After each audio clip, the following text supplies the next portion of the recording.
Salut à tous les amis, aujourd'hui on se retrouve pour une nouvelle vidéo. Aujourd'hui c'est une vidéo story time comme vous avez pu le voir au titre de la vidéo. C'est à dire qu'il n'y a pas de manipulation, il n'y a pas de présentation, rien du tout. Je vous raconte juste une anecdote, donc il y en aura plusieurs des vidéos comme ça. Assez souvent je vais en mettre, donc bien sûr ce sera pas le contenu principal de la chaîne. Mais je compte un petit peu me diversifier, vous raconter des choses et que ça peut vous permettre de connaître un peu plus sur moi, de connaître les petites anecdotes qui se sont passées au niveau de mon passé automobile. Et en même temps pourquoi pas de vous raconter aussi vos anecdotes en commentaire, ça vous pouvez le faire. Je ferai peut-être une vidéo compilation de toutes vos anecdotes, donc n'hésitez pas à raconter vos anecdotes. En tout cas aujourd'hui, comme vous avez pu le voir au titre de la vidéo, c'est une anecdote donc, qui s'est passée il n'y a pas si longtemps que ça, donc c'était au début du mois de février.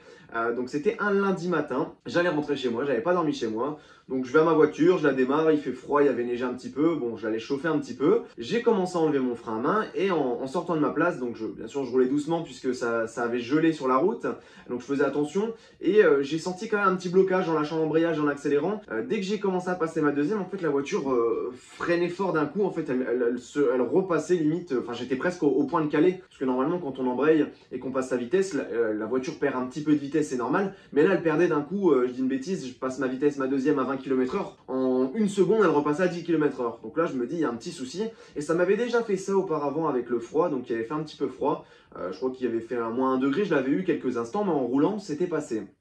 Sauf que là, bon, ça passait pas vraiment, mais j'ai continué un petit peu à rouler avec, parce que je me dis, il faisait quoi? Il faisait moins 5, moins 6 degrés. Je me dis, ça va passer, ça va chauffer, et ça va passer. Je me dis, il va y avoir un petit blocage, il fait froid, enfin voilà, c'est possible. J'avais déjà compris le petit truc au niveau des freins, mais je m'étais dit, ça va chauffer, à force de freiner, puisque bah logique, en freinant, ça fait chauffer, le liquide tourne, enfin voilà, tout le mécanisme se met en place, et ça permet du coup de se débloquer. Je me dis que ça va passer, donc je m'engage, enfin je continue, je vais sur la route principale de la ville, et sauf que là, sur la route principale, bon bah je me suis pas arrêté en fait entre temps, donc j'ai pas pu me rendre compte qu'il y avait encore un souci au niveau des freins puisque ça allait tout droit. J'entendais quand même quelques couinements, mais bon, même en tournant la direction, on sentait que c'était gelé, donc c'est vraiment tous les éléments qui étaient gelés, pas forcément les freins, mais on sentait aussi qu'au niveau de la direction, il y avait c'était froid quoi. Et donc bon voilà, je continue, je vais jusqu'à la sortie de ma ville, donc près d'un collège, et je me gare sur la voie d'en face parce que sur la droite je peux pas me garer. Je me gare quand même, je me dis je vais quand même vérifier parce que là j'allais m'engager sur un axe, comment dire, un axe entre deux villes et donc de campagne où je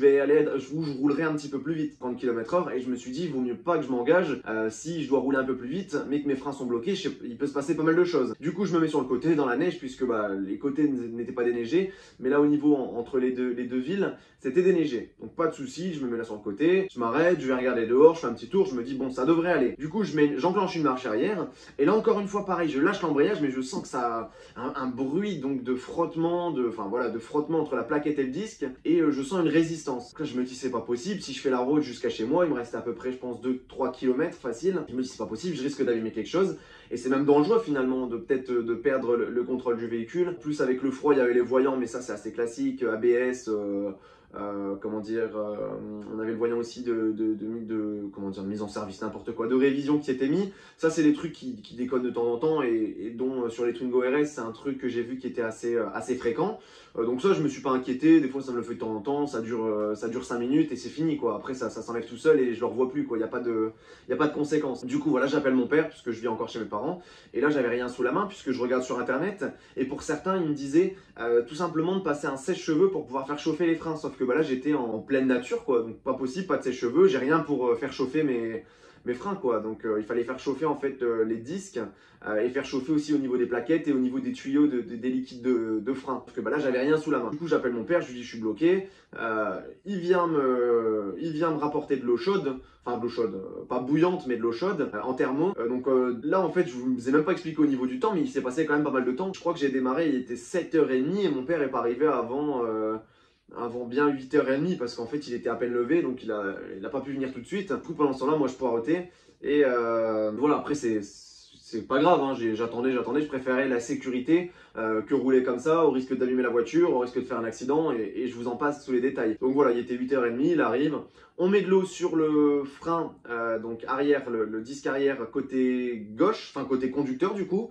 Donc là on voit qu'il se décolle, puisque en faisant le test, du coup je ravance un petit peu, je recule, il s'est décollé. Et par contre côté droit, celui du côté passager, pas décollé. Donc on a mis de l'eau bien partout en fait sur les tuyaux et tout ça. Et là ça s'est pas décollé. Donc on va dire qu'il s'est décollé mais un tout petit peu. Je me dis bon bah tant pis, ça devrait le faire. Là j'ai mis de l'eau chaude. On va reprendre la route. Du coup je me rengage. mon père me suit, et donc il y a quoi, je pense qu'il y a 1 km entre les deux villages. Et là, juste à la fin, donc à 200 mètres de l'entrée du village, enfin de la ville, bon c'est pareil, hein, une odeur de brûlé, mais qui prend au nez, mais pas une odeur de brûlé classique, on sentait que c'était une odeur un peu différente. Et là j'ai tout de suite pensé, je me suis dit ça y est, c'est la plaquette qui est encore collée contre le disque et qui continue à frotter, et du coup qui a fait chauffer le disque. Du coup je m'arrête en catastrophe sur le côté, et là le disque rouge, mais quand je vous dis rouge, j'aurais dû prendre une photo, mais j'ai pas eu le temps parce que j'ai assez paniqué. Je me suis dit merde, si c'est pour foutre en l'air le frein plus les freins plus les plaquettes, les disques plus les plaquettes, c'est pas la peine. Du coup on a mis de la neige, puisqu'il y avait de la neige encore sur le trottoir, on a mis de la neige pour refroidir, mais vraiment le rouge était, le disque était rouge écarlate, j'avais jamais vu ça d'ailleurs, et une odeur de brûlé mais horrible, vraiment je le sentais à l'intérieur de l'habitacle, ça encore, même en repartant, même après avoir fini tout ça, ça puait encore le brûlé. Donc là, après avoir mis la neige, je pense que j'ai un petit peu cramé la plaquette de frein finalement, puisque elle était toute déformée et avec la chaleur, ça a dû bien brûler. Et du coup, j'ai déformé la plaquette. Mais heureusement, j'ai pas déformé le disque puisque j'ai pu rentrer tranquillement, ça a pu chauffer. Je suis rentré chez moi, j'ai pas remis mon frein à main. Donc j'ai laissé ma voiture stationnée comme ça pendant quelques jours. J'ai continué à rouler comme ça pendant quelques jours, sans le frein à main, je le mettais plus. Sauf qu'en fait ça s'était desserré puisque je mettais plus le frein à main, donc la plaquette à force se desserrait et j'avais plus de problème. Et du coup un jour j'avais quand même réessayé avant d'aller chez le garage, j'ai retiré le frein à main, sauf que en fait avec le gel, avec le froid, le frein à main ne pouvait pas se retirer complètement. Et comme un abruti, j'ai saqué dessus et j'ai cassé le frein à main du coup, puisque de toute façon je pense qu'il était déjà usé parce que les plaquettes n'étaient pas restées collées pour rien à l'arrière. En fait il y avait que l'arrière qui est resté collé, et c'est le frein à main finalement, en fait le câble du frein à main qui devait déconner, et du coup les plaquettes n'arrivaient plus à se coller. Donc voilà, enfin n'arrivaient plus à se décoller plutôt, excusez-moi. Donc du coup j'ai cassé mon frein à main à ce moment là, sauf que je savais pas qu'il était cassé. Je l'ai retiré et encore une fois les plaquettes restaient collées. Donc voilà, restaient collées encore une fois, donc je l'ai renlevé, je l'ai remis en prise ma voiture. Je l'ai laissé quelques jours et ça se redécollait à chaque fois. Après j'ai été travailler, j'ai été la déposer au garage et ils m'ont fait un remplacement parce qu'auparavant je l'avais déposé pour faire un devis, donc ça c'est vrai que je ne l'ai pas dit, pour faire un devis de voir ce qui allait pas. Quelques jours avant le garage, une semaine avant, et ils m'avaient dit de remplacer le câble de frein à main. Heureusement le disque n'était pas touché, par contre les plaquettes, j'ai dû changer les deux plaquettes arrière puisque je les avais un petit peu cramées, mais les disques, heureusement je les ai pas plus abîmés que ça, ils n'étaient pas voilés. J'ai eu de la chance parce que sinon j'aurais eu tout à changer au niveau des disques plus plaquettes. Et là ça aurait fait cher. Déjà on était déjà à une facture de 180 €, je vais vous la montrer ici. Alors on a la facture juste ici, 180 € pour le câble, les deux plaquettes, plus la main d'œuvre bien sûr. Donc voilà, c'est une petite affaire qui m'a coûté 180 €, donc pour une journée. C'est vrai que j'étais dégoûté quand même puisque le câble de frein à main, bon bah, on en a besoin dans tous les cas.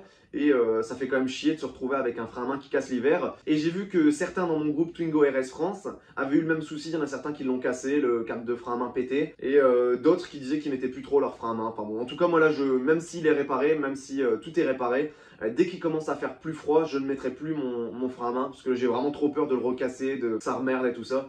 Voilà, en tout cas c'est une petite anecdote que je voulais vous raconter qui est quand même assez récente et que j'ai trouvé pas mal à vous raconter parce que vous êtes peut-être plusieurs dans le cas à avoir déjà eu des problèmes de plaquettes collées, ou même pas forcément avec le froid, mais j'ai compris qu'avec la rouille et si une voiture ne roule pas beaucoup, les plaquettes peuvent rester collées et il faut les faire décoller, ou des fois c'est même le liquide de refroidissement, enfin de frein plutôt, excusez-moi, qui merde. Donc voilà, en tout cas c'est une petite anecdote que je voulais vous raconter, j'espère qu'elle vous aura plu. Du coup n'hésitez pas à mettre en commentaire vos petites anecdotes, qu'elles soient de ce type là ou d'autres anecdotes. Je ferai sûrement une compilation un jour de vos anecdotes, les anecdotes de mes abonnés. N'hésitez pas non plus à liker, partager la vidéo, à vous abonner et à mettre la cloche de notification. De ce que j'ai remarqué, il y en a de plus en plus qui l'activent, et bah franchement activez-la puisque ça ne coûte rien et ça permet d'avoir la petite notification de la vidéo qui sort toutes les semaines, parce que j'essaye quand même de sortir des vidéos toutes les semaines, même si des fois c'est pas évident. Vous voyez, des fois je sors tous les 2 semaines. En plus il y a des vidéos qui marchent plus ou moins, mais que je sais déjà d'avance qu'elles vont pas forcément marcher, mais c'est pour ça que je les sors quand même. Comme notamment la dernière vidéo sur le Karcher, je savais que c'est pas un truc qui allait vous plaire, puisque j'ai eu pas mal de retours négatifs entre guillemets, mais des personnes qui comprenaient pas pourquoi je sortais une vidéo pareille avec un truc aussi inutile. Mais bon, tout ça j'ai répondu en commentaire, hein. C'est pas forcément pour moi que je le fais, c'est pour les personnes qui regardent les vidéos en fait.